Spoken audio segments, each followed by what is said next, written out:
അപ്പൊ വീട്ടിൽ വന്നു ഞാൻ പറഞ്ഞു ഞാൻ സ്കൂളിൽ പോവാണെന്ന് പറഞ്ഞപ്പോ എല്ലാവരും വേണ്ട ഇന്നിപ്പോ പോണെന്തിനാണ്, ഇന്നിപ്പോ കൗണ്ടിങ് കഴിഞ്ഞല്ലേ ഉള്ളൂ, ഇനി പോകണ്ട. ഞാൻ പറഞ്ഞു ഞാൻ എന്റെ കാര്യം കഴിഞ്ഞു, എന്നെ ഏൽപ്പിച്ച ഡ്യൂട്ടി കഴിഞ്ഞു, എനിക്കിനി എന്തായാലും പോണം.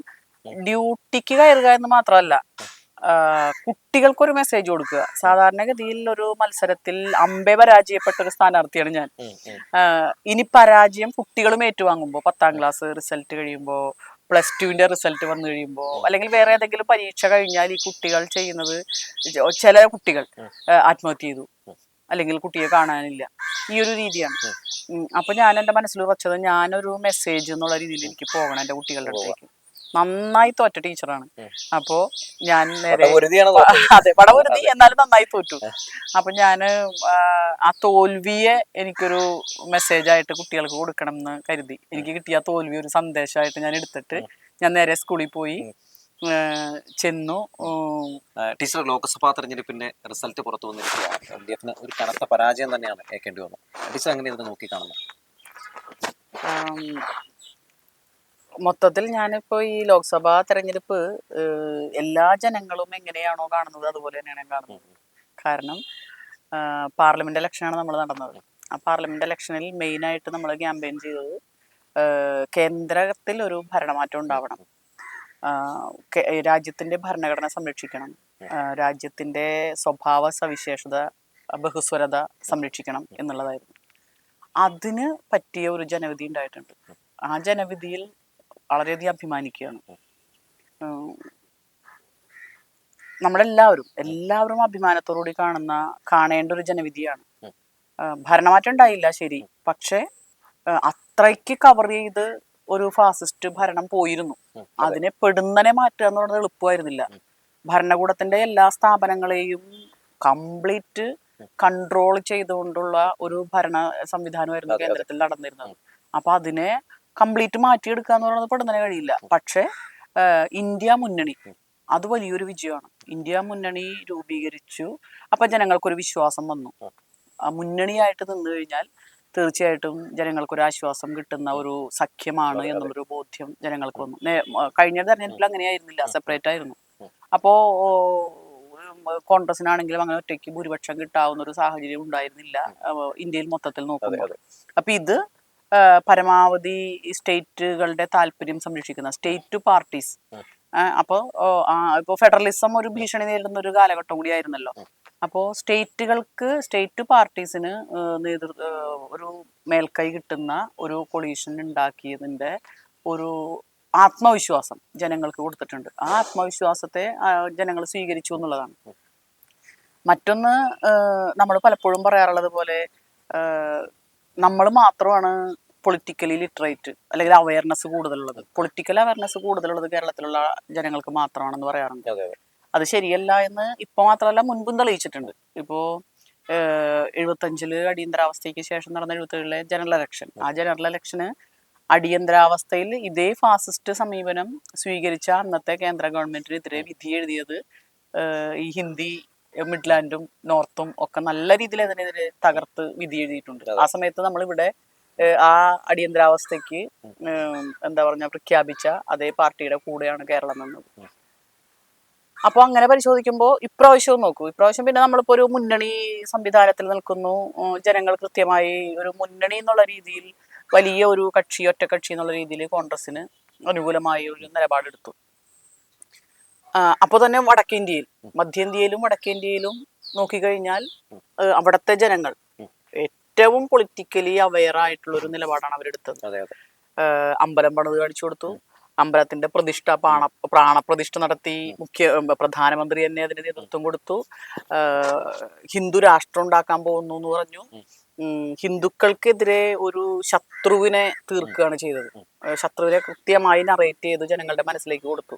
അതുപയോഗിച്ചിട്ട് മുസ്ലിം അല്ലെങ്കിൽ മതന്യൂനപക്ഷങ്ങളെ ശത്രുപക്ഷത്തിൽ നിർത്തി എങ്ങനെ ബഹുഭൂരിപക്ഷത്തിന്റെ വോട്ട് കൈക്കലാക്കാം എന്നുള്ളൊരു പരീക്ഷണം മോദി നടത്തി. ആ പരീക്ഷണങ്ങളെ ഒക്കെ അതിജീവിച്ചു എന്നുള്ളത് അതെ, അയോധ്യ പ്രാണപ്രതിഷ്ഠ നടന്ന അമ്പലം പണിത സ്ഥലത്ത് തോറ്റു. ഇനി അതിന് വെള്ളിയുടെ ഇഷ്ടിക കൊടുത്ത ആളുകൾ തോറ്റു. അതിൽ പങ്കെടുത്താക്കാൻ പോയ കോൺഗ്രസിന്റെ നേതാവ് തന്നെ. ഒരു ഘട്ടത്തില് നരേന്ദ്രമോദി പിന്നിലാകുന്ന ഒരു സാഹചര്യം ഉണ്ടായിരുന്നു വോട്ടെണ്ണുന്ന സമയത്ത്. അതെ അതെ. അല്ല, നരേന്ദ്രമോദിയുടെ ഭൂരിപക്ഷം തന്നെ വലിയ തോതിൽ കുറഞ്ഞിരിക്കുക. അപ്പോ എനിക്ക് തോന്നുന്നു ഈ പലപ്പോഴും നമ്മൾ ഈ ഭരണഘടനയുമായി ബന്ധപ്പെട്ടുള്ള ചർച്ച നടന്ന സന്ദർഭങ്ങളിൽ ഇപ്പൊ ശബരിമല വിഷയമായിട്ടൊക്കെ ബന്ധപ്പെട്ട് വലിയ തോതിൽ ഡിസ്കഷൻ ഡിബേറ്റുകളും ഒക്കെ നടന്നതാണ് ഭരണഘടനയെ കുറിച്ച്. അപ്പൊ അതിന്റെ ഫോർമേഷനുമായി ബന്ധപ്പെട്ട് അന്നത്തെ ചർച്ചകളിൽ പറയാറുണ്ട് നമ്മൾ ദൈവത്തെ വോട്ടിനിട്ട് പരാജയപ്പെടുത്തിയിട്ടാണ് we the people of India എന്നുള്ള ഫസ്റ്റ് വാചകം തുടങ്ങിയത് നമ്മൾ പറയാറുണ്ട്. ഏതായാലും ഇവിടെയും അത് വീണ്ടും ആവർത്തിക്കുകയാണ്, ചരിത്രം ആവർത്തിക്കുകയാണ് ചെയ്തത്. ദൈവത്തെ വോട്ടിനിട്ട് പരാജയപ്പെടുത്തി ജനങ്ങൾക്ക് വേണ്ടി ഒരു ഭരണഘടന ജനങ്ങൾ അംഗീകരിച്ചു. ഇവിടെയും അത് തന്നെ. 18ാം ലോക്സഭാ തെരഞ്ഞെടുപ്പ് അതുകൊണ്ട് തന്നെ ചരിത്രം രേഖപ്പെടുത്തിയ ഒരു തെരഞ്ഞെടുപ്പാണ്. അതിന്റെ റിസൾട്ട് ദൈവത്തെ ഇട്ട് ജനങ്ങൾ വീണ്ടും ആധുനിക ഇന്ത്യയിൽ പരാജയപ്പെടുത്തിയിരിക്കുന്നു. ഞങ്ങളെല്ലാവരും ഇന്ത്യയുടെ ഒരു മൾട്ടി കൾച്ചറലിസം, ഒരു ബഹുസ്വരത, ആ ബഹുസ്വര സംസ്കാരമാണ് ഞങ്ങൾക്ക് ആവശ്യമെന്ന് ഇന്ത്യയിലെ എല്ലാ വിഭാഗം ജനങ്ങളും, ഒരുപക്ഷെ ഒരു അപ്പർ കാസ്റ്റ് BJPയുടെ കൂടെ നിന്നിട്ടുണ്ടാവാം, പക്ഷെ ബാക്കിയുള്ള ഹിന്ദു എന്ന് ഇവർ കോർത്തിണക്കിയ ഒരു പറ്റം ജനങ്ങൾ അവർ കണ്ടത് അവരുടെ ജീവിത പ്രശ്നങ്ങളെയാണ്. ഇവരിതൊക്കെ പറയുമ്പോഴും അവരുടെ ജീവിത പ്രശ്നം, തൊഴിലില്ലായ്മ, പട്ടിണി, ദാരിദ്ര്യം, അവഹേളനം, ഇതൊക്കെ അവർ കാണുകയാണ്. ന്യൂനപക്ഷങ്ങളെയാണ് അവഹേളിക്കുന്നതെങ്കിൽ ദളിതുകൾ അവഹേളിക്കപ്പെട്ടല്ലോ, കൊല ചെയ്യപ്പെട്ടു, അവഹേളിക്കപ്പെട്ടു. ഇതിനൊക്കെ ഉള്ള ഒരു കൃത്യമായ ഒരു മറുപടി ഇന്ത്യൻ ജനങ്ങൾ നൽകുന്നതാണ്. അവരുടെ മുന്നിൽ നമ്മൾ സല്യൂട്ട് അടിച്ചേ മതിയാവുള്ളൂ. നമ്മൾ കേരളത്തിലേക്ക് വരുമ്പോൾ സാഹചര്യം ഒന്ന് എടുത്ത് പരിശോധിച്ച് നോക്കിയാൽ നമുക്കറിയാം, ഇവിടെ UDF-നെ സംബന്ധിച്ച് അവർക്ക് 18 സീറ്റുകൾ കിട്ടുന്ന സാഹചര്യം ഉണ്ടായി. LDF-നെ സംബന്ധിച്ച് ഒരു സീറ്റും BJPയുടെ ഒരു അക്കൗണ്ട് തുറക്കുന്ന ഒരു സാഹചര്യം ഉണ്ടായി. അതിനെങ്ങനെയാണ് ടീച്ചർ ഒന്ന് നോക്കിക്കാണുന്നത്? 2-3 വിഷയങ്ങളുണ്ട്. എനിക്ക് തോന്നുന്നു ലോക്സഭാ തെരഞ്ഞെടുപ്പിൽ മിക്കവാറും കോൺഗ്രസിന് മേൽക്കൈയുള്ള ഒരു റിസൾട്ടാണ്. ലോക്സഭാ തെരഞ്ഞെടുപ്പ് റിസൾട്ട് പരിശോധിച്ചാൽ നമുക്ക് വിശകലനം ചെയ്താൽ കാണാൻ സാധിക്കുക. അപൂർവം സന്ദർഭങ്ങളിൽ മാത്രമാണ് ഇടതുപക്ഷത്തിനോടൊപ്പം നിന്നിട്ടുള്ളത്. അതിന് കുറെ കാരണങ്ങളുണ്ട്. എനിക്കൊരു ഭരണവിരുദ്ധ വികാരം എന്ന് അത് പൂർണാർത്ഥത്തിൽ ഒരു പക്ഷേ ഏതെങ്കിലും തരത്തിലൊക്കെ ഉണ്ടാവാം, പക്ഷെ പൂർണാർത്ഥത്തിൽ ഉണ്ടാകാനുള്ള ഒരു ഭരണം ജനങ്ങൾക്കെതിരായിട്ടുള്ളൊരു ആയിട്ട് മാറിയിട്ടുണ്ടോ എന്നുള്ളത് പറയാൻ കഴിയില്ല. എനിക്ക് തോന്നി മാധ്യമങ്ങൾ ഒരുപാട് വ്യാജ വാർത്തകൾ പടച്ചുവിട്ടിരുന്നു. അതൊക്കെ പ്രതിരോധിക്കുന്നത് എനിക്ക് തോന്നുന്നു. അല്ല, നമ്മളിപ്പോ കേരളത്തിന്റെ ഭരണം മോശമാണ് എന്ന് പറയണമെങ്കിൽ better than Kerala that state എന്ന് പറയാൻ കഴിയും. അപ്പോ no one can say that, cannot say that this state is better than Kerala. പറയാൻ പറ്റില്ല. Good governance in that state പറയാൻ കഴിയില്ല. അപ്പോൾ കേരളത്തിലെ ഭരണം മോശമാണെന്ന് പറയണമെങ്കിൽ വേറെ ഏതെങ്കിലും സ്റ്റേറ്റിൽ കേരളം നോക്കൂ, അവിടെ ഇതിനേക്കാൾ ബെറ്റർ ആണെന്ന് പറയാൻ കഴിയാത്തൊരു സാഹചര്യം നിൽക്കുമ്പോൾ എങ്ങനെയാണ് ഭരണവിരുദ്ധം എന്ന് പറയാൻ കഴിയുക? ഇനി അതിൽ ചില പാളിച്ചകളോ അതൃപ്തികളോ വന്നിട്ടുണ്ടാവാം ജനങ്ങൾക്ക്. അത് പരിശോധിക്കുമ്പോൾ 2ാമത്തെ ഘട്ടം ഭരിക്കുന്ന ഒരു സന്ദർഭമാണ്. അതിലേതെങ്കിലും കുറവുകളും പ്രശ്നങ്ങളും ഒക്കെ ഉണ്ടായിട്ടുണ്ടെങ്കിൽ ഇടതുമുന്നണി നേതൃത്വം അതിന്റെ തീർച്ചയായിട്ടും അത് പരിശോധിക്കും, അത് തിരുത്തും എന്നുള്ള ഓൾറെഡി സംഭവിച്ചപ്പോ സ്വാഭാവികമായിട്ട് തിരുത്തിയത് കൊണ്ടാണ് 2ാമതും അപ്പൊ അത് ഒരു പരീക്ഷ കഴിഞ്ഞു, ആ പരീക്ഷയിൽ വലിയ തോതിൽ മാർക്ക് കുറഞ്ഞു, അപ്പൊ അതെന്താണ് എന്ന് പരിശോധിക്കുമല്ലോ, ഏതായാലും എല്ലാവരും പരിശോധിക്കും. അപ്പൊ ആ പരിശോധിക്കുമെന്ന് ഇടതുപക്ഷ നേതൃത്വം പറഞ്ഞിട്ടുണ്ട്. പരിശോധിച്ച് വേണ്ട എന്താ പറയാ ക്രമീകരണങ്ങളും തിരുത്തലുകളും ഒക്കെ നടത്തും എന്ന് നേതൃത്വം പറഞ്ഞിട്ടുണ്ട്. അപ്പൊ പക്ഷെ ഓരോന്നെടുത്തു കഴിഞ്ഞാൽ ഇപ്പൊ വിദ്യാഭ്യാസ മേഖലയാവട്ടെ, ആരോഗ്യ മേഖലയാവട്ടെ, വീടുണ്ടാക്കി കൊടുക്കുന്ന കാര്യത്തിലാവട്ടെ, പിന്നെ നമ്മൾ പത്രത്തിൽ കണ്ടു ഇന്ത്യയിൽ PSC നിയമനങ്ങൾ നടന്നിട്ടുള്ളതിൽ 40% നടന്നിട്ടുള്ളത് കേരളത്തിലാണ്. ഇപ്പൊ കേരളത്തിൽ ഏറ്റവും ടോപ്പാണ്. അങ്ങനെ വരുമ്പോ ഇന്ത്യയിലെ PSC നിയമനങ്ങൾ നടന്നിട്ടുള്ള സംസ്ഥാനങ്ങളിൽ ടോപ്പ് മോസ്റ്റ് കേരളമാണ്. 34,110 നിയമനങ്ങൾ ഇവിടെ നടന്നപ്പോ അതിന്റെ തൊട്ട് താഴെ നിൽക്കുന്ന തമിഴ്നാട് 12,000 വരുന്നുള്ളൂ. 1/3 അവിടെ നടന്നിട്ടുള്ളൂ, ബാക്കിയൊക്കെ താഴെയാണ്. അങ്ങനെ ഓരോന്നും നമ്മൾ പരിശോധിച്ചാൽ വലിയ മാറ്റങ്ങൾ ഇവിടെ നടന്നിട്ടുണ്ട്.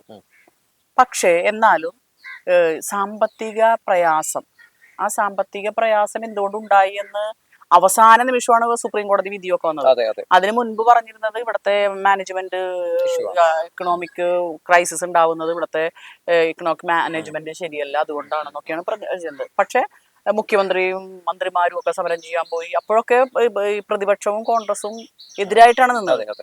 അവസാനം കോടതി ചെന്ന് സുപ്രീം കോടതിയിൽ പോയി. സുപ്രീം കോടതിയാണ് പറഞ്ഞത് ഇതാ കേരളത്തിന് ഇത്ര രൂപ 15,000-ൽ പരം കോടി രൂപ അടിയന്തരമായിട്ട് അവർക്ക് അവകാശപ്പെട്ടതാണ് കൊടുക്കണം.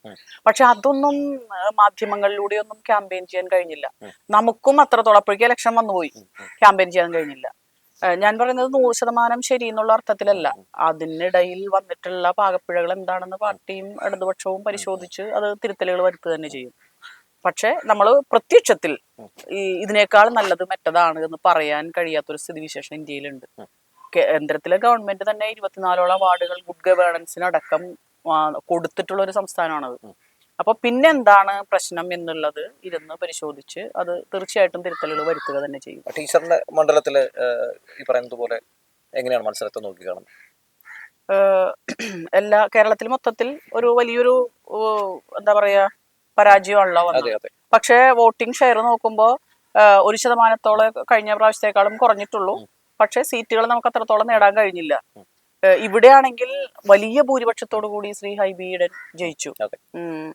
അപ്പോ എന്നാൽ ശ്രീ ഹൈബി പോലും പ്രതീക്ഷിച്ചിട്ടില്ല. ഹൈബി പലപ്പോഴും മാധ്യമങ്ങളോട് പറഞ്ഞിരുന്നത് ഭൂരിപക്ഷം കുറയും, നല്ല മത്സരം ഇവിടെ നടക്കുന്നുണ്ട്, അങ്ങനെ തന്നെയാണ് പറഞ്ഞത്. അപ്പോ ഇവിടെ എന്താ പറയാ നല്ല മത്സരം നടക്കുന്നുണ്ട്, അതെല്ലാ ജനങ്ങളിൽ നിന്നും അതുണ്ടായിരുന്നു. പക്ഷേ ഈ കേരളത്തിലെന്ന് മാത്രമല്ല ഇന്ത്യയിലെ വോട്ടർമാർ വളരെ കണ്ണിങ് ആണ്. വളരെ കണ്ണിങ് എന്ന് പറഞ്ഞാൽ അത് നെഗറ്റീവ് അർത്ഥത്തിലല്ല. അവർ പഠിച്ചു. രാഷ്ട്രീയ നേതാക്കളെക്കാൾ കുറെ കൂടി കാര്യപ്രാപ്തമായി തീരുമാനങ്ങൾ എടുക്കുന്നതിനും അത് എങ്ങനെ എക്സ്പ്രസ് ചെയ്യണമെന്ന് രാജ്യത്തെ വോട്ടർമാർ പഠിച്ചു എന്നാണ് അർത്ഥം. പണ്ട് നമ്മൾ പറയും ഒരു സ്ഥലത്ത് വോട്ട് ചോദിക്കാൻ ചെന്നാൽ അവര് നോ, ഇല്ലെങ്കിൽ നോ, അല്ലെങ്കിൽ ഒരു ഇൻഫ്രാങ്ക് അവർ പറയുമായിരുന്നു. ഇപ്പൊ അവര് പഠിച്ചു, പറഞ്ഞു കഴിഞ്ഞാൽ അത് പ്രശ്നം ഉണ്ടാവും. അപ്പൊ അതുകൊണ്ട് വരുന്ന ആൾക്കാരോടൊക്കെ ഓക്കെ അടിക്കുകയാണ്. അപ്പൊ ഇതെന്താണ് ആർക്കും മനസ്സിലായില്ല എന്നുള്ളതാണ്. ഇത് രാഷ്ട്രീയ നേതൃത്വത്തിന് മാത്രമല്ല എന്താണ് കേരളത്തിൽ സംഭവിച്ചതെന്ന് മനസ്സിലാവാതിരുന്നത് മാധ്യമങ്ങൾക്ക് മനസ്സിലായില്ല അല്ലേ? ഈവൺ ഇപ്പോ രാഹുലിന്റെ മീഡിയക്കോ സോഷ്യൽ മീഡിയക്കോ അല്ലെങ്കിൽ മറ്റ് മാധ്യമങ്ങൾക്കോ ഒന്നും ഇതിന്റെ അകത്ത് എന്താണ് നടന്നത് അവരിങ്ങനെ ഒരു വിശകലനമായിരുന്നു. ചിലപ്പോ ഇങ്ങനെയായിരിക്കാം, ഒരു അനുമാനമായിരുന്നു, ചിലപ്പോ അങ്ങനെയായിരിക്കാം എന്നാണ് പറഞ്ഞത്. അപ്പോ വളരെ കൃത്യമായി നിലപാടെടുത്ത് ജനങ്ങൾ അവരുടെ മനസ്സിൽ വെച്ച് അളന്നു തൂക്കി അത് ചെയ്തു. ഇതിന്റെ വേറൊരു രീതി ഞാൻ മനസ്സിലാക്കുന്നത് ഇടതുപക്ഷത്തിന് മൊത്തത്തിലെതിരായി എന്നുള്ള രീതിയിലൊന്നും കാണുന്നില്ല. മറിച്ച് ഒരു ദേശീയ പാർട്ടി എന്നുള്ള രീതിയിൽ ഒരു ഒറ്റ കക്ഷി വലിയൊരു പ്രസ്ഥാനം എന്നുള്ള നിലയ്ക്ക് കോൺഗ്രസിന് അനുകൂലമായി നിന്നു. അത് പൊതുവെ എടുക്കുന്ന ഒരു നിലപാടാണ്. ഇപ്രാവശ്യം ഇങ്ങനെയൊരു രാജ്യം വലിയൊരു ഭീഷണിയിലാണ്, ഒരു ക്രൂഷ്യൽ ആയിട്ടുള്ള ഒരു ഇലക്ഷനാണ് എന്നൊക്കെ ഇടതുപക്ഷം നന്നായിട്ട് പ്രചരിപ്പിച്ചു, ജനങ്ങൾക്ക് ബോധ്യമായി. പക്ഷെ അതിന്റെ ഗുണം കോൺഗ്രസ് കൊണ്ടുപോയി, UDF കൊണ്ടുപോയി. തൃശ്ശൂരില് BJP പിടിച്ച സീറ്റിന് എങ്ങനെയാണ് നോക്കിക്കാണുന്നത്? നമുക്ക് ഇവിടെ ഒരു 20 സീറ്റ് ഇന്ത്യ മുന്നണി കൊടുക്കാൻ പറ്റുമെന്നൊക്കെയാണ് നമ്മൾ വിചാരിച്ചത്. പക്ഷെ ഭാഗ്യം എന്ന് പറയട്ടെ 19 സീറ്റ് കൊടുക്കാൻ പറ്റുമോ? അതിനെങ്ങനെയാണ്? അപ്പൊ അല്ല, ഞാൻ ഇതിന്റെ ഒരു കാര്യം കൂടി ഈ ഇപ്പൊ ഇവിടെ നിന്ന് ജയിച്ചു പോയ 19 UDF-ന്റെ അംഗങ്ങൾ അവര് ഇടതുപക്ഷമായിട്ടാണ് ഇന്ത്യൻ പാർലമെന്റിൽ പോകുന്നത്. അപ്പൊ അതുകൊണ്ട് അതിൽ വലിയ സന്തോഷമാണ് നമുക്കുള്ളത്. ഇപ്പൊ ശശി തരൂര് തിരുവനന്തപുരത്ത് വലിയ രീതിയിൽ കയ്യും കാലിട്ട് അടിക്കുന്ന രീതിയിലേക്കുള്ള വോട്ട് എണ്ണുന്ന സമയത്ത് ഉണ്ടായിരുന്നു. പക്ഷെ അദ്ദേഹം ജയിക്കണേ എന്നാണ് ഇവിടെ എല്ലാവരും പ്രാർത്ഥിച്ചുകൊണ്ടിരുന്നത്. എല്ലാവരുടെയും ആഗ്രഹം എങ്ങനെയെങ്കിലും ജയിച്ചു കയറണം എന്ന് തന്നെയാണ്. അപ്പൊ അതില് ആ കയ്യടിയില് കേറി പാടാൻ മോനെന്ന് നമ്മള് സാധാരണ സിനിമയിലൊക്കെ പറയുന്നത് പോലെ അങ്ങനെ പറഞ്ഞ് കൈയടിച്ചുകൊണ്ടിരിക്കുന്നവരിൽ ഇടതുപക്ഷവും കോൺഗ്രസും എല്ലാവരും ഉണ്ടായിരുന്നു എന്നുള്ളതാണ്. അപ്പോ അതങ്ങനെയാണ്. തൃശ്ശൂരത്തെ കാര്യം ഇപ്പൊ മാധ്യമങ്ങളൊക്കെ പറയുന്നുണ്ടല്ലോ, അവിടെ വലിയ തോതിലുള്ളൊരു വേറൊരു പൊളിറ്റിക്സ് അവിടെ കളിച്ചിട്ടുണ്ട്. പിന്നെ വ്യക്തിപരമായി അദ്ദേഹം എല്ലാ വീട്ടിലും കയറിയിറങ്ങി കുറെ നാള് പ്രയത്നിച്ചു എന്നൊക്കെയാണ് പറയുന്നത്. അതിന്റെ ഒരു ഫലം ഉണ്ടാവാം, അദ്ദേഹത്തിന്റെ ഇമേജിന് കിട്ടിയിട്ടുള്ള ഒരു ഫലം ഉണ്ടാവാം. പക്ഷെ അതിനുള്ളിൽ വർഗീയ താല്പര്യങ്ങളൊക്കെ വന്നിട്ടുണ്ടാവാം. ഇതെല്ലാം കൂടി ചേർന്ന് കഴിഞ്ഞപ്പോ അദ്ദേഹത്തിന് കിട്ടിയൊരു വിജയം. എന്നാലും ഒരു പേഴ്സൺ എന്നുള്ള നിലയ്ക്ക് അദ്ദേഹം കുറെ പ്രയത്നിച്ചിട്ടുണ്ട്. നിത്യാധ്വാനി ആനയെ എടുക്കും എന്നൊക്കെ പറയുന്നത് പോലെ അദ്ദേഹത്തിന് തൃശ്ശൂർ എടുക്കാൻ കഴിഞ്ഞു എന്നുള്ളത് ഒരു വിജയിച്ച ഒരാളെന്നുള്ള നിലയ്ക്ക് അദ്ദേഹത്തെ അഭിവാദ്യം ചെയ്യാനാണ് ചെയ്യുന്നത്. പിന്നെ ഈ ഇലക്ഷന് സഹായിച്ചുള്ളൂ. ഇപ്പൊ ഈ ഇലക്ഷന്റെ റിസൾട്ട് എടുത്തത് കോൺഗ്രസ് ആണ്. പക്ഷെ ഇതിനൊരു സാഹചര്യം ഇന്ത്യൻ രാഷ്ട്രീയത്തിൽ ഒരുക്കിയിട്ടുണ്ട്. ഇടതുപക്ഷം ഒരു സാഹചര്യം ഒരുക്കിയിട്ടുണ്ട്. ആ സാഹചര്യം കർഷക സമരം തുടങ്ങി അതിന്റെ കൂടുതൽ തീവ്രമായ രീതിയിലേക്ക് വരുന്നുണ്ട്. ഇടതുപക്ഷം ഓരോ ഘട്ടങ്ങളിലും കേന്ദ്രത്തിലെ ഫാസിസ്റ്റ് നയത്തിനെതിരെ കൃത്യമായി നിലപാടെടുക്കുകയും അതേ പ്ലാറ്റ്ഫോമിൽ ഇടതുപക്ഷ പ്ലാറ്റ്ഫോമിൽ നിന്നുകൊണ്ട് തന്നെ സമരങ്ങളും പ്രക്ഷോഭങ്ങളും ഒക്കെ സംഘടിപ്പിച്ചിട്ടുണ്ട്.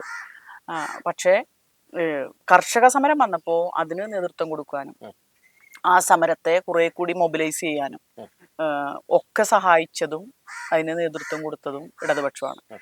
ആ സമരത്തിന് ശേഷം നടന്നിട്ടുള്ള എന്താണ് തെരഞ്ഞെടുപ്പുകൾ, നിയമസഭാ തെരഞ്ഞെടുപ്പുകൾ, രാജസ്ഥാൻ അടക്കമുള്ള തെരഞ്ഞെടുപ്പുകൾ, ആ തെരഞ്ഞെടുപ്പുകളിലൊക്കെ കോൺഗ്രസിന് ഗുണം കിട്ടിയിട്ടുണ്ട്. ഹിമാചൽ പ്രദേശിലടക്കം കോൺഗ്രസിന് ഗുണത്തിൽ വന്നിട്ടുണ്ട്. അതിനുശേഷം നടന്നിട്ടുള്ള പല പല പ്രക്ഷോഭങ്ങളും, കർഷക സമരത്തിന് ശേഷം നടന്നിട്ടുള്ള നിരവധിയായിട്ടുള്ള പ്രക്ഷോഭങ്ങളുണ്ട്. ആ പ്രക്ഷോഭങ്ങളിലൊക്കെ നേതൃസ്ഥാനത്ത് നിന്നിട്ടുള്ളത് ഇടതുപക്ഷം തന്നെയാണ്. അതേപോലെ തന്നെ നമ്മുടെ സോഷ്യൽ മീഡിയ, ഇപ്പോ ധ്രുവിനെ പോലുള്ള ചെറുപ്പൻ കുട്ടികൾ, ധ്രുവിനെയൊക്കെ ശരിക്കും പറഞ്ഞാൽ ഇതില് നമുക്ക് മറക്കാൻ പറ്റില്ല. ധ്രുവറാട്ടി നല്ല രീതിയിൽ എനിക്ക് തോന്നുന്നു ഭീഷണി നിറഞ്ഞ ഒരു സാഹചര്യത്തിലാണ് ആ കുട്ടി ആ മീഡിയ.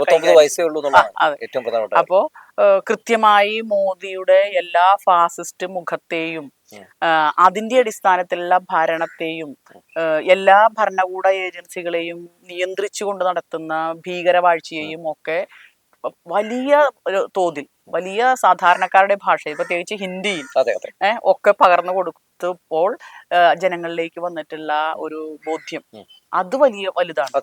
അല്ലാതെ രാജ്യത്തെ മാധ്യമങ്ങൾ അതിന് വലിയ കാര്യമായിട്ടൊരു കോൺട്രിബ്യൂട്ട് ചെയ്തെന്ന് പറയാൻ കഴിയില്ല. പലപ്പോഴും മാധ്യമങ്ങൾ ഇപ്പൊ ഹിന്ദു ഒക്കെ കുറച്ചെങ്കിലും കാര്യങ്ങൾ എഴുതുന്നുണ്ട്. ബാക്കിയുള്ള ദൃശ്യശ്രാവ്യ മാധ്യമങ്ങളൊക്കെ തന്നെ മോദിക്ക് അനുകൂലമായിട്ടുള്ള നിലപാടാണ് എടുക്കുന്നത്. ഈവൻ എക്സിറ്റ് പോൾ വരെയും മോദി പണം കൊടുത്ത് നിർമ്മിച്ച എക്സിറ്റ് പോളുകളാണ്. അമ്പെ പൊളിഞ്ഞ് അടങ്ങിയ ഒരു സാഹചര്യം നമ്മൾ കണ്ടിട്ടുണ്ട്. 150 മുതൽ 400 സീറ്റ് വരെ പ്രവചിച്ച എക്സിറ്റ് പോൾ ഫലങ്ങൾ. അതെ. അപ്പോ ഇതില് ഇതേപോലെ ഞാൻ സൂചിപ്പിച്ചതുപോലെ ധ്രുവിനെ പോലുള്ള കുട്ടികൾ ജീവൻ പോലും ഭീഷണിയിൽപ്പെടുത്തി നടത്തിയിട്ടുള്ള പോരാട്ടം, ഇടതുപക്ഷം നടത്തിയിട്ടുള്ള എണ്ണിയാലൊടുങ്ങാത്ത പോരാട്ടങ്ങൾ, ഇതൊക്കെ വലിയ തോതിൽ രാജ്യത്ത് ക്യാമ്പയിൻ നടത്തിയിട്ടുണ്ട്. ഇടതുപക്ഷം ചിലപ്പോ സീറ്റ് കൊണ്ട് ചെറുതാവാം, പക്ഷെ മൊത്തത്തിൽ ഇന്ത്യയിൽ ഇപ്പോൾ സീറ്റ് കിട്ടിയത് കഴിഞ്ഞ പ്രാവശ്യത്തേക്കാൾ 2019 മെച്ചപ്പെട്ടൊരു നില ഇടതുപക്ഷത്തിന് നേടാൻ സാധിച്ചിട്ടുണ്ട്. അപ്പോ എല്ലാവരും കൂടിയിട്ടുള്ള വലിയൊരു പ്രയത്നത്തിന്റെ ഫലമാണ്. അതും ഇപ്പോ ഈ കോൺഗ്രസിനും 99 സീറ്റ് കിട്ടിയെങ്കിൽ അതിന്റെ പിന്നിൽ ഈ കൊളീഷനാണ്. ആ ഒരു അലയൻസ്, ആ ഒരു സഖ്യം, ആ സഖ്യത്തിൽ വലിയൊരു കക്ഷി എന്നുള്ള രീതിയിൽ കോൺഗ്രസ് വന്നു. കുറച്ചുകൂടി വിട്ടുവീഴ്ച ചെയ്തിരുന്നെങ്കിൽ ഒരുപക്ഷെ നമുക്ക് ഈ ഇലക്ഷന് അധികാരത്തിൽ വരാമായിരുന്നു. അപ്പൊ അത് സാധിച്ചില്ല. എങ്കിലും വലിയ രസകരമായ സംഗതി എന്റെ മനസ്സിൽ തോന്നിയത്, മോദി അങ്ങനെ അധികാരത്തിൽ നിന്ന് പോകണ്ട, ഇവിടെ കാണിച്ചു കൂട്ടിയ ആ ഒരു ധിക്കാരവും അഹങ്കാരവും അല്പത്തുണ്ടല്ലോ, അത് ഇന്ത്യയിലെ ജനങ്ങൾ ഇനി അദ്ദേഹത്തിന്റെ ആ ഒരു ശോചനീയമായ അവസ്ഥ ജനങ്ങൾ കാണണം. ആ കാഴ്ച ജനങ്ങൾക്ക് അർഹതപ്പെട്ടതാണ്. അതായത് ഐ ആം ദ നാഷൻ, പണ്ട് പറഞ്ഞിട്ടുണ്ട് I am the state, Louis 14 I am the state എന്ന് പറഞ്ഞിട്ട് ബാക്കി എല്ലാവരും ശത്രുപക്ഷത്ത് നിർത്തും. അങ്ങനെയാണ് ഫ്രഞ്ച് റവല്യൂഷനൊക്കെ ഉണ്ടാകുന്നത്. എന്ന് പറഞ്ഞതുപോലെ ഈ അത്യന്താധുനിക കാലഘട്ടത്തിൽ രാജ്യത്ത് വന്നുകൊണ്ട് ഞാനാണ് രാഷ്ട്രം, എനിക്കെതിരെ പറയുന്നവരെല്ലാം ആന്റി നാഷണൽസ്, ഇങ്ങനെയായിരുന്നു ഒരു പ്രചരണം. അദ്ദേഹത്തിന്റെ എണ്ണിയാലൊടുങ്ങാത്ത അല്പത്തരവും അഹന്തയും അഹങ്കാരവും വെളിവുകേടും ഒക്കെ പൊങ്ങച്ചവും ഒക്കെ നമ്മൾ ഇന്ത്യയിലെ ജനങ്ങൾ കഴിഞ്ഞ 10 വർഷക്കാലം ഒന്നും മിണ്ടാതെ സഹിച്ചു. ഇനി ആ ജനങ്ങൾക്ക് കാണണം. ഇപ്പൊ തന്നെ സോഷ്യൽ മീഡിയയിലൊക്കെ നമ്മൾ വരുന്നുണ്ട്, അപ്പുറവും ഇപ്പുറവും അതിന്റെ പ്രധാനപ്പെട്ട ഇടത്തോട്ടും തിരിയാൻ പറ്റാതെ ഇനി ദൈവം ഇവര് പറയണത് കേൾക്കും. 2 റിമോട്ടുകളുടെ മുന്നിൽ ഇരിക്കുന്ന ഒരു TV മാത്രമാണ് മോദി. അപ്പൊ അത് കാണാനുള്ള അവകാശം ഇന്ത്യയിലെ ജനങ്ങൾക്കുണ്ട്. തീർച്ചയായിട്ടും. അപ്പൊ പോണ്ട, കുറച്ചവിടെ നിക്കട്ടെ. അപ്പൊ കൃത്യമായൊരു റിസൾട്ട്, കൃത്യമായൊരു ജനവിധി, ഇതിനെയാണ് ജനവിധി എന്ന് പറയുക. ജനങ്ങളാണ് സുപ്രീം എന്ന് പറയുന്നത് അക്ഷരാർത്ഥത്തിൽ ശരിവെച്ചുകൊണ്ടുള്ള ഒരു തെരഞ്ഞെടുപ്പ് വിധിയാണ്. അതിനെ അങ്ങേയറ്റം ആഹ്ലാദത്തോടുകൂടി, അങ്ങേയറ്റം ആദരവോടുകൂടി, ബഹുമാനത്തോടുകൂടി കാണുന്നു. ടീച്ചർ പത്രങ്ങളിലെ കണ്ടിരുന്നു, അതായത് റിസൾട്ട് വന്ന അന്ന് തന്നെ ടീച്ചർ സ്കൂളിൽ പോയി കുട്ടികളെ കാണുന്നു. എന്താണ് അതുകൊണ്ട് ഉദ്ദേശം എന്തായിരുന്നു? റിസൾട്ട് കൗണ്ടിങ് സ്റ്റേഷനിൽ രാവിലെ ചെല്ലണം എന്ന് എന്റെ നേതാക്കൾ നിർദ്ദേശിച്ചിരുന്നു. അപ്പൊ ഞാൻ രാവിലെ അവിടെ പോയിരുന്നു, നമ്മുടെ പ്രവർത്തകരെയൊക്കെ കണ്ടു. കണ്ടു കുറച്ചു നേരമൊക്കെ നിന്ന് കഴിഞ്ഞപ്പോ അവിടെ നമുക്ക് നല്ല തോൽവിയിലേക്ക് വരുന്നു എന്ന് മനസ്സിലായി. മൊത്തത്തിൽ കേരളത്തിൽ മൊത്തത്തിൽ അങ്ങനെ ഒരു ട്രെൻഡ് നമുക്ക് മനസ്സിലായി. അതിനുശേഷം ഞാൻ ബഹുമാനപ്പെട്ട മന്ത്രി പി രാജീവിന്റെ ഓഫീസിൽ കയറി അവിടെ നിന്ന് കുറച്ചു നേരം കണ്ടു. പിന്നെ ഞങ്ങളൊരു 10-10:30 ആയപ്പോഴേക്കും അവിടെ നിന്ന് തിരിച്ചു പോന്ന് പോരുന്ന വഴിക്ക് തന്നെ എൻ്റെ മനസ്സിൽ ഉണ്ടായത് സ്കൂളിൽ പോകണം. ഞാൻ തലേ ദിവസം ഒരു ദിവസത്തെ ക്യാഷ്വൽ ലീവ് കൊടുത്തിട്ടാണ് പോയത്. 4-ാം തീയതി കൗണ്ടിങ് ആയതുകൊണ്ട് ഉണ്ടാവില്ല എന്ന് പറഞ്ഞിട്ട്. പക്ഷെ ഞാൻ മനസ്സിൽ കുറിച്ചത് എന്തായാലും സ്കൂളിൽ പോകണം. ഉച്ചയ്ക്ക് മാത്രം ലീവ് മതി, രാവിലെ മാത്രം ലീവ് മതി, ഉച്ചയ്ക്ക് സ്കൂളിൽ പോകണം. അപ്പൊ വീട്ടിൽ വന്നു ഞാൻ പറഞ്ഞു ഞാൻ സ്കൂളിൽ പോവാണെന്ന് പറഞ്ഞപ്പോ എല്ലാവരും വേണ്ട ഇന്നിപ്പോ പോകണം എന്തിനാണ്, ഇന്നിപ്പോ കൗണ്ടിങ് കഴിഞ്ഞല്ലേ ഉള്ളൂ, ഇനി പോകണ്ട. ഞാൻ പറഞ്ഞു ഞാൻ എന്റെ കാര്യം കഴിഞ്ഞു, എന്നെ ഏൽപ്പിച്ച ഡ്യൂട്ടി കഴിഞ്ഞു, എനിക്കിനി എന്തായാലും പോകണം. ഡ്യൂട്ടിക്ക് കയറുക എന്ന് മാത്രമല്ല കുട്ടികൾക്കൊരു മെസ്സേജ് കൊടുക്കുക. സാധാരണഗതിയിൽ ഒരു മത്സരത്തിൽ അമ്പെ പരാജയപ്പെട്ട ഒരു സ്ഥാനാർത്ഥിയാണ് ഞാൻ. ഇനി പരാജയം കുട്ടികളും ഏറ്റുവാങ്ങുമ്പോൾ 10ാം ക്ലാസ് റിസൾട്ട് കഴിയുമ്പോൾ, +2ന്റെ റിസൾട്ട് വന്നു കഴിയുമ്പോൾ, അല്ലെങ്കിൽ വേറെ ഏതെങ്കിലും പരീക്ഷ കഴിഞ്ഞാൽ ഈ കുട്ടികൾ ചെയ്യുന്നത്, ചില കുട്ടികൾ ആത്മഹത്യ ചെയ്തു, അല്ലെങ്കിൽ കുട്ടിയെ കാണാനില്ല, ഈ ഒരു രീതിയാണ്. അപ്പൊ ഞാൻ എൻ്റെ മനസ്സിൽ വെച്ചത് ഞാനൊരു മെസ്സേജ് എന്നുള്ള രീതിയിൽ എനിക്ക് പോകണം എൻ്റെ കുട്ടികളുടെ അടുത്തേക്ക്. നന്നായി തോറ്റ ടീച്ചറാണ്. അപ്പോ ഞാൻ നേരെ അതെ പടപൊരുതി എന്നാലും നന്നായി തോറ്റു. അപ്പൊ ഞാന് ആ തോൽവിയെ എനിക്കൊരു മെസ്സേജായിട്ട് കുട്ടികൾക്ക് കൊടുക്കണം എന്ന് കരുതി. എനിക്ക് കിട്ടിയ തോൽവി ഒരു സന്ദേശമായിട്ട് ഞാൻ എടുത്തിട്ട് ഞാൻ നേരെ സ്കൂളിൽ പോയി ചെന്നു. അപ്പൊ ടീച്ചേഴ്സ് കണ്ടം വിട്ട് ടീച്ചർ വന്നോ വന്നോ അപ്പൊ ഞാൻ വന്നു. ഞാൻ പഠിപ്പിക്കുന്ന 2 ക്ലാസ്സിലും കയറി. ഞാൻ കയറിയിട്ട് ഞാൻ പറഞ്ഞു മക്കളെ ടീച്ചർ തോറ്റു. അപ്പൊ കുട്ടികള് ടീച്ചർ തോറ്റാ? ഞാൻ പറഞ്ഞു തോറ്റു. ഒരു മത്സരത്തിൽ ആരെങ്കിലും ഒരാളല്ലേ ജയിക്കുള്ളൂ, ഒരാൾ ജയിച്ചു, ടീച്ചർ തോറ്റു. ടീച്ചർ ക്ലാസ്സിലേക്ക് വന്നു. അപ്പോ തോൽവിയെ എങ്ങനെ നേരിടണം, സ്വാഭാവികമായിട്ടും ഇപ്പൊ ഞാനതൊരു കാപഡ്യം എന്ന് പറഞ്ഞ രീതിയിൽ പറഞ്ഞാൽ ശരിയാവില്ല, മാനസികമായ ഒരു വിഷമം ഉണ്ടായിരുന്നു. പക്ഷേ ആ വിഷമത്തെ ഫേസ് ചെയ്യാൻ നമുക്ക് കഴിയണം. അതെന്റെ കുട്ടികൾക്ക് കാണിച്ചു കൊടുക്കുക എന്നുള്ളത് ഒരു ടീച്ചറിന്റെ ഒരു ഉത്തരവാദിത്തമാണ് എന്ന് എനിക്ക് ബോധ്യമുള്ളത് കൊണ്ട് ഞാൻ എൻ്റെ കുട്ടികളുടെ അടുത്ത് ചെന്നു. 2 ക്ലാസ്സിലും കയറി കാര്യം പറഞ്ഞു. മക്കളെ തോറ്റു, ടീച്ചറെ വീണ്ടും തിരിച്ചു വന്നു. തോൽവിയും വിജയവും ഒക്കെ ജീവിത അവസാനം വരെ ഉണ്ടാവും. അതിനെ നമ്മൾ വലിയ രീതിയിൽ അതിനെ വെല്ലുവിളിയോടുകൂടി ഏറ്റെടുത്ത് നേരിടാനും അതിനെ ഓവർകം ചെയ്യാനും നമുക്ക് കഴിയണം. അപ്പോ വലിയ സന്തോഷം കുട്ടികൾക്കും ഓക്കെ ആയി. അപ്പൊ അതെനിക്ക് കൊടുക്കാൻ കഴിഞ്ഞു എന്നുള്ളത് ആ ഒരു സന്ദേശം വലിയൊരു മെസ്സേജാണ്. അതെ ഈ കാലഘട്ടത്തിൽ അതൊരു ഒരാവശ്യമാണ്. അധ്യാപകർ എന്നുള്ള നിലയ്ക്ക് ഞങ്ങൾ അത് ചെയ്യേണ്ടതുമാണ് കേട്ടോ. മറ്റുള്ളവർക്കൊരു കഴിയാവുന്ന മാതൃക, ഞാൻ ഇപ്പൊ എല്ലാത്തിലൊന്നും മാതൃക നമുക്ക് ആകാൻ കഴിയില്ല, പക്ഷെ കഴിയാവുന്ന കൊച്ചു കൊച്ചു കാര്യങ്ങൾ കുട്ടികളുടെ മുന്നിൽ എക്സ്പ്രസ് ചെയ്യുക എന്നുള്ളത് നമ്മളുടെ ഒരു ഉത്തരവാദിത്വമാണ്. അതുപോലെ തന്നെ ഈ തെരഞ്ഞെടുപ്പിൽ മാധ്യമങ്ങളോട് പറയാനുള്ളത്, ഇപ്പൊ മാധ്യമങ്ങൾക്കും ഈ റിസൾട്ടിനെ കുറിച്ച് അവരൊന്നും കാര്യമായിട്ടൊന്നും പറഞ്ഞില്ല. ആകെ എക്സിറ്റ് പോളുകൾ പലരും നടത്തി. ആ എക്സിറ്റ് പോളുകളൊന്നും കാര്യമായിട്ടൊന്നും ഏശിയില്ല. കേരളത്തിലെ അല്ല ഇന്ത്യയിലെ മാധ്യമങ്ങൾ ദയവ് ചെയ്ത് അവരുടെ ഉത്തരവാദിത്വം ഒരു 40% പാസ് മാർക്ക് മതി നിർവഹിക്കണം.